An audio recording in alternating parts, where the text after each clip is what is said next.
Hallo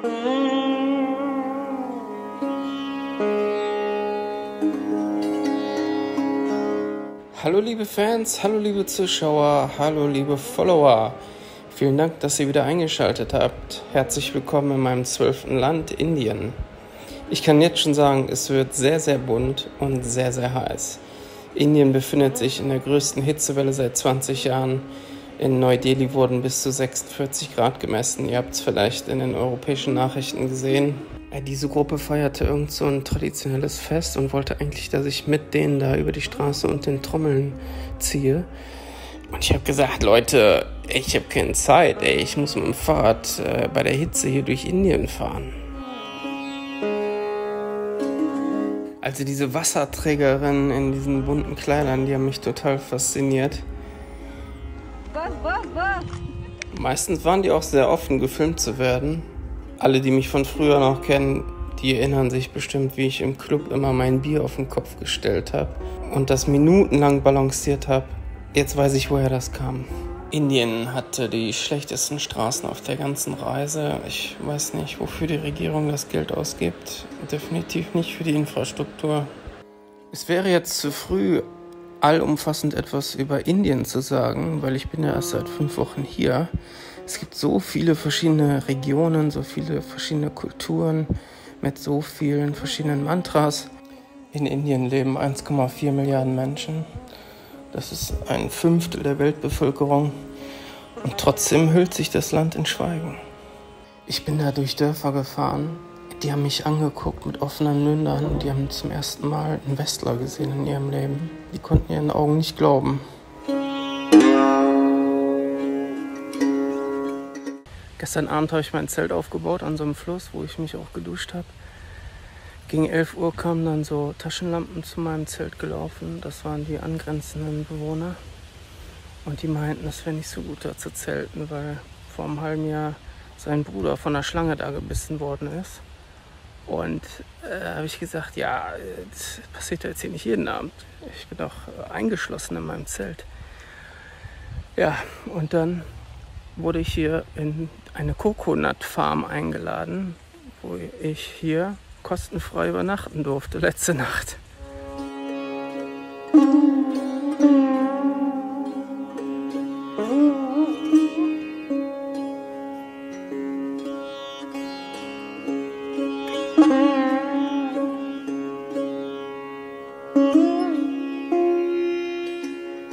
Die Sonne hat mich so mürbe gemacht und ich musste so viele Pausen machen. Hier wieder ein perfektes Beispiel für diese miserablen Straßenverhältnisse. Ich habe absurde Dinge beobachtet, wie sie wahrscheinlich nur in Indien passieren. Also wenn die Frauen dann nicht so den Swag aufdrehen würden, dann wäre das da total trist. Warum macht man so eine Reise? Warum bringt man sich selbst in Gefahr? Warum durchquert man solche Hitzeregionen? Was ist die Belohnung dafür? Man beweist sich eigentlich nur selber, zu was man in der Lage ist und steuert eigentlich zivilisierte Orte an, um dann wieder mit Leuten in Kontakt zu treten. Was eine große Motivation für mich war auf dieser Strecke, dass ich meinen französischen Kumpel da wieder getroffen habe. Den kenne ich von der Überfahrt nach Dubai. Der ist von Sri Lanka aus nach Goa gefahren und ich vom Norden aus Mumbai. Und das war unser großes Wiedersehen. Und da habe ich mich sehr gefreut, den wiederzutreffen dann in Goa.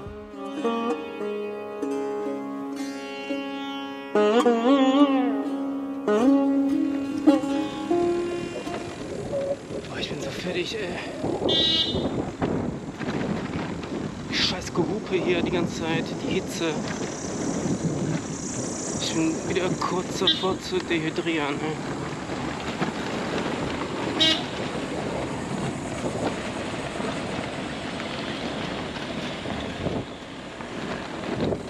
Die machen mich wahnsinnig, Die denken irgendwie, ich würde mich freuen, wenn die mich mit 300 Dezibel anhupen.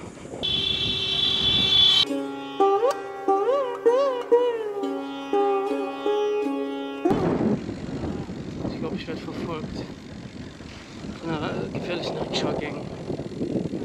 So you can introduce yourself now. Today. Video. camera.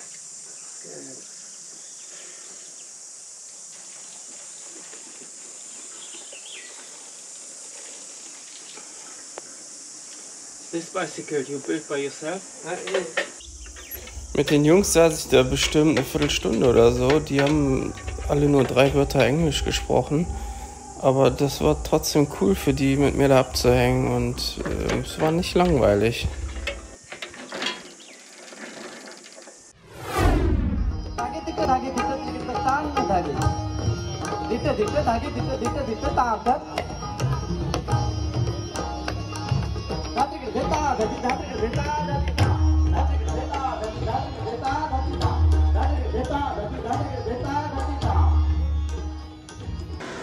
Ich habe jetzt hier den örtlichen Cycle Club Betreiber aus Xiplun getroffen und er meinte, ja, die Straßen sind so wie sie sind, da kann man nichts dran machen.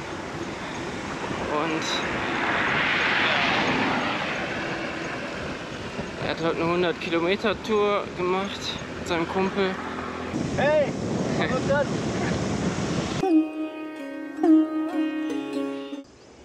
Which area are the crocodiles swimming? On the other bank of this river, Vashishti. 1, 2, 6, you can count. 1, 2, 3, 4, 5, 6, 7, 8 and 9th gone in water.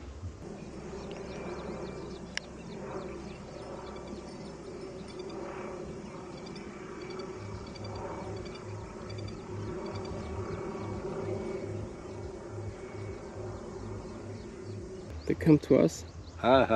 Maybe. She may have smelled enemy. Those rocks you can cross easily. Within 2-3 minutes you can cross.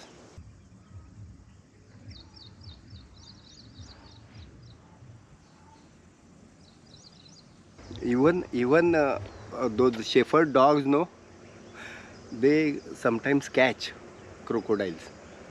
But the power of crocodile is so high that she smashes dogs and directly eats.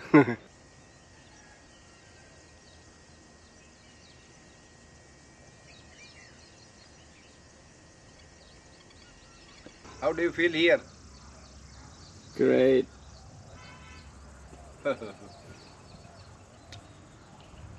You like this area?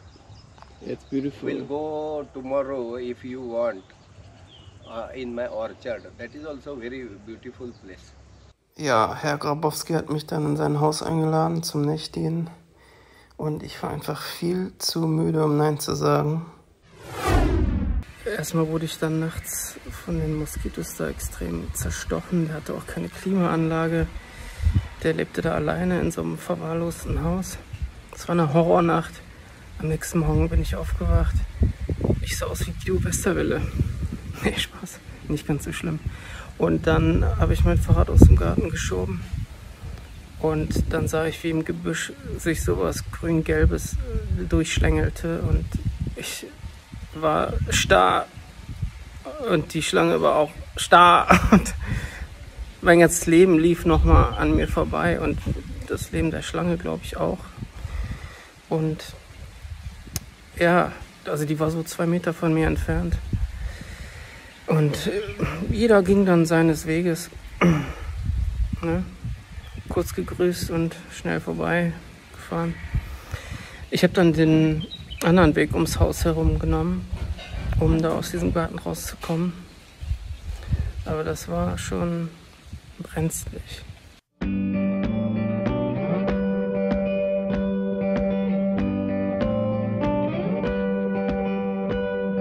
Blackbirds singing in the dead of night. Take these broken wings and learn to fly.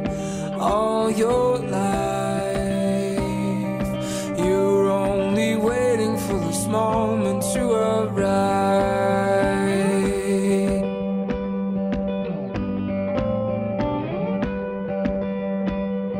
Blackbirds singing in the dead of night.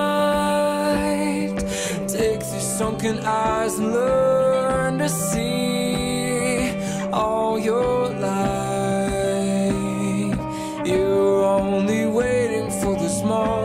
be free. Blackbird fly, blackbird fly, into the light of the dark black night. Mein Neffe, der hat so einen Feuerwehrhelm und spielt immer Feuerwehrmann. Und die indischen Kinder, die müssen wirklich ran. Wie man hier sehen kann. Wahnsinn.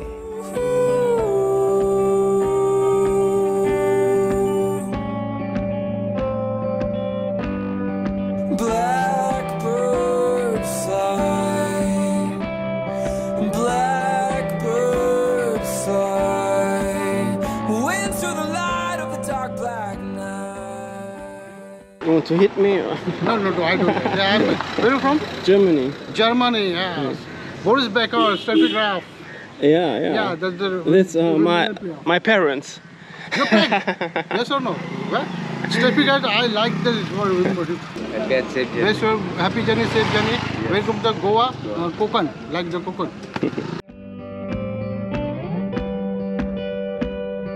Blackbirds singing in the dead of night. Dann bin ich weg von der Hauptstraße weiter zur Küste. Das war von der Infrastruktur her besser, allerdings auch viel hügeliger. Und ich musste dann mehr Höhenmeter machen in dieser Affenhitze. Das war gehinkt wie gefinkt. Da beißt die Maus keinen Faden ab. Waiting for this moment to arise. Also diese Frauen, die balancieren alles auf ihrem Kopf. Die Wäsche, das Wasser, die Bretter, die Hölzer, das Lagerfeuer, die Dachlatten. Ich weiß ja nicht, also wahrscheinlich werde ich noch eine sehen, die ein Moped auf dem Kopf trägt.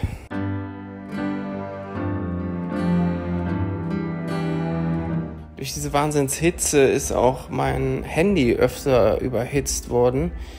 Und das hat sich dann ausgeschaltet und hat so einen Notfall ausgesetzt.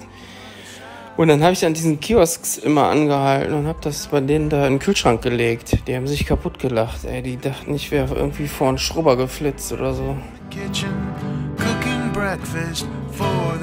Die Westküste Indiens ist von sehr vielen Halbinseln versehen, sodass, wenn man an der Küste entlang reist, immer mit so einem Autoschiff eine Überfahrt machen muss zur nächsten Insel.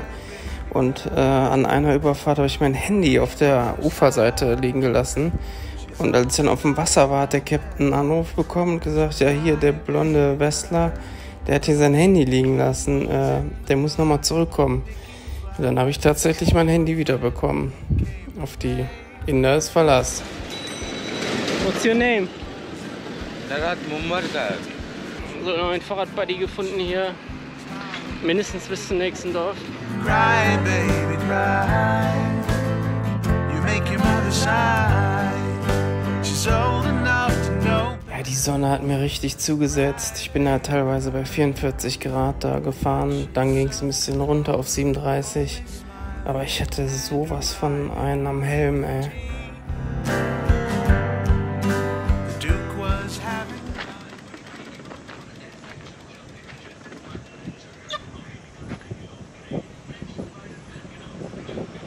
Jetzt, wir haben es geschafft. Sind in Goa angekommen. Boah, ich bin so fertig, ey.